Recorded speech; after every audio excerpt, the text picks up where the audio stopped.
people, I'm Ryan Wyatt, this is High Point Music. Today's tutorial is we're going to start breaking down square one off the Coldplay album X and Y. Grab your guitars and let's get to it. Okay, so the first part of the tune is the intro section. So we're going to talk about effects here first. So we've got these type of sounds, very paddy sounds. I believe this was the first album they began working with Brian Eno. Okay, so all I've got going on with my Helix here is I've just got a really straight, clean sound, but what effects I've got going on is the octoverb, which gives you that really atmospheric, high-pitched string sound off the back of these tones.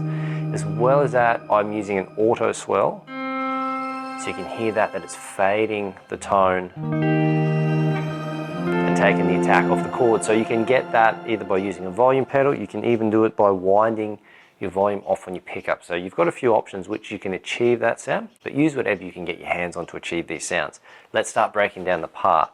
So what we've got in the beginning is our first finger on the 5th fret, okay, on that C note on the G string, then we move to our third finger on the B string on the 8th fret, and then the octave there. So we do this part 2 times. So 5th fret for a bar, 8th fret on the B string for a bar, and then we've got our C note there, which is the 8th there. So do that 2 times, and then we're into our first chord shape here, which is a straight E flat major. Move that up to an F. Okay, so both of these chord shapes, we can play them by placing our first finger on the 6th fret on the A string. Third finger makes a bar across the D, the G, and the B, like that. And we're just moving that up, okay, per bar. So the third chord we've got to contend with here, people, is this really beautiful voicing here. In this position, it's doing the role of a C minor 9. So we've got our first finger making a bar across the G, the B, and the E strings. Our fourth finger is on the 12th fret on the D string there. So a bit of a stretch of 3 frets in there, but just learning how to angle your guitar like this to open up the natural range of motion of your left hand is going to be worth all the effort, trust me, learning how to use that. It's a very tasty voicing which you can get a lot of different uses out of, not just minor 9s, sharp 11s, really beautiful tones you can access. Okay, so putting the whole chord progression together, we've got E flat, 3, 4, F, 2, 3, 4, C minor 9, and that's for 2 bars, 2, 3, back to E flat, do it again, 2, 3, 4, we go E flat to F, and then to C minor 9. And on the 4th time through, people, just watch what goes on here. We got E flat for a bar, F for a bar, but instead of going to the C minor 9, we go back to our little melodic part here. And we do that one more time, that bit.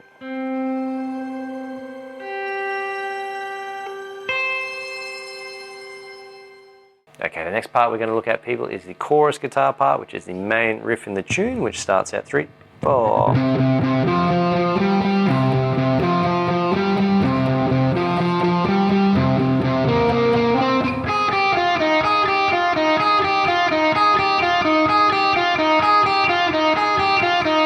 And this part.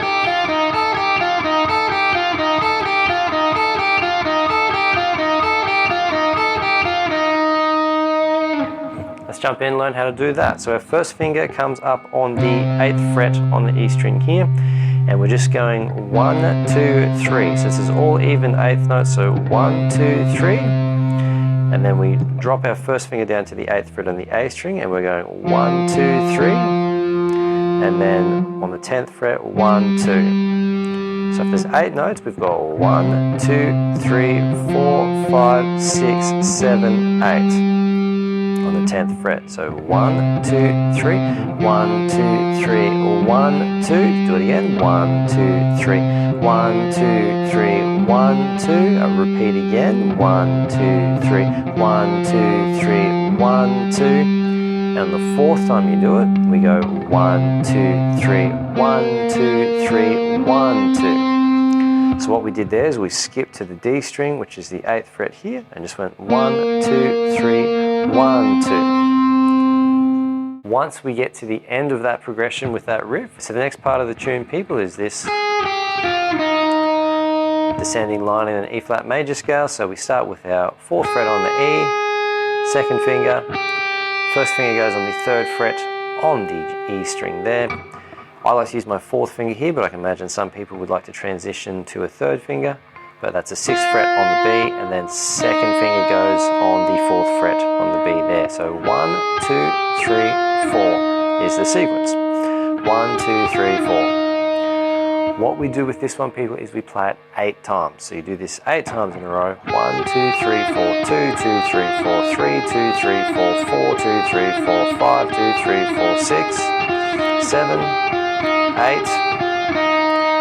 And then what we're going to do, people, is we're going to switch up these notes to fit into an F7 chord. So I like to play it like this, which is 3rd finger on the 5th fret, 1st finger on the 3rd fret there, 4th finger on the 6th, 2nd on the 4th fret there, which is the E flat. That might be a little bit technical for some people who might want to transition with just 1 and 3 and go. Again, go with whatever movement pattern is the most comfortable for you, but not unlike the previous little descending line we looked at, we do this one 8 times as well. It's important to remember with this one that all the choruses up until the last chorus, the first one is 8, so you'd play that 8 times, and then you would play this line 8 times. But on the last chorus of the song, he's actually playing this one, so they double it, so it's 16 times. I'm not going to play it 16 times because I know you people know what it's going to sound like 16 times, but just keep that in mind once you start playing this one along with the track. Right, so the next section that brings us to is the verse guitar part. So let's look at the notes that we've got here. So we're just, without effects, we've just got an E flat triad here to a D minor triad, which is serving the role as a G minor 9 in this position, okay?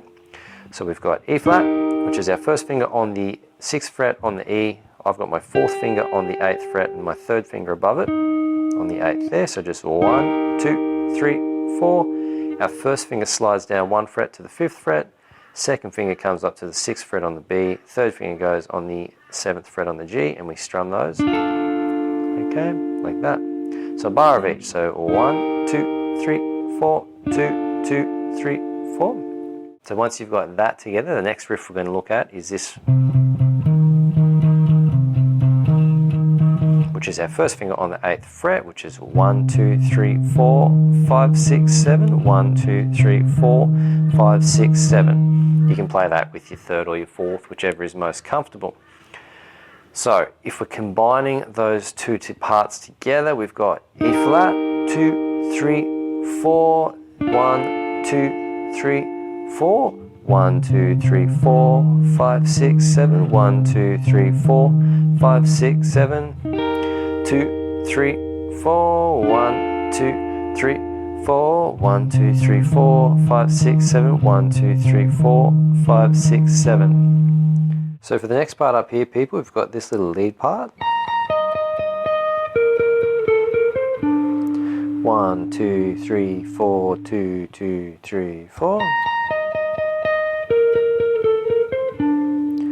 Cool, so we're going to think of it as a group of 6 and a group of 7. So the first 6, we've got our 18th fret on the E string. 1, 2, 3, 4, 5, 6 is on the 16th fret on the B string. So 1, 2, 3, 4, 5, 6. Feel free to change your fingers around if you like to play 3rd finger, 1st finger there. But in this position, I like to have my 1st finger on the 15th fret after that. So I can go 1, 2, 3, 4, 5, 6, 7. So it's 1, 2, 3 on the 15th fret, slide back, 4, 5, 6, so that's 14th, 15th, 17th, and then finishing off on the D string on the 12th fret there. So from the beginning of the part, 1, 2, 3, 4, 5, 6, 1, 2, 3, 4, 5, 6, 7. And then putting the entire thing together. If we go through our E flat first time, 2, 3, 4, 1, 2, 3, 4, and the riff. Second time through, we repeat it exactly the same. So E flat, 2, 3, 4, 2, 3, 4, 1, 2, 3, 4, 5, 6, 7, and then on the third time through we go E flat like this, 2, 3, 4, 2, 3, 4, so it's nearly identical. We go 1, 2, 3, 4, 5, 6, 7, 1, 2, 3, 4, 5, 6 on that last bar there. And then we jump to rest, 2, 3, 4, 1, 2, 3, 4. And then we're resting until the main chorus riff comes in again. Okay, so once we got all those parts in the bag, people, to wrap it up, we've got 4 bar chords to get under our fingers, and then we have got the tune learnt. So A flat major here in E form, which is our first finger barring across the 4th, second finger on the 5th fret on the G, 3rd and 4th respectively on the A, and D strings in the 6th fret. From this position, people, we're going to remove that second finger to flatten that 3rd and slide the entire chord shape down to the 1st fret. That's going to give us an F minor triad right there. Next chord, people, is we slide that up, drop our 3rd and 4th fingers down a string, and our second finger goes in on the 4th fret on the B.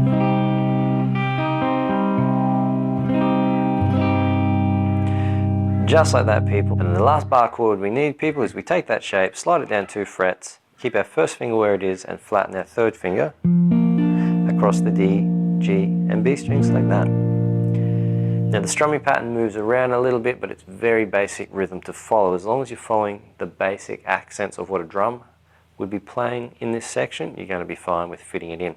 So straightforward, so 3, 4, A flat,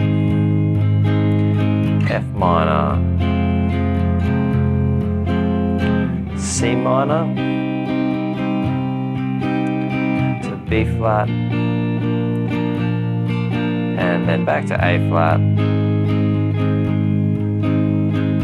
F minor, C minor, and then coming to the end of the progression, B flat. And then just to wrap it all up, people, we just go back and land on our A flat major chord, and that is the last chord with the track. So that's all the parts you're going to need to be able to play this one along with the track, people. As per usual, if you have any questions, hit me up. It's a very cool tune, and you're going to have a lot of fun getting this one along with the song. If you'd like to make any requests for content, all you got to do is get in touch, hit that subscribe button, and drop it in the comments. I'm more than happy to hear from you people.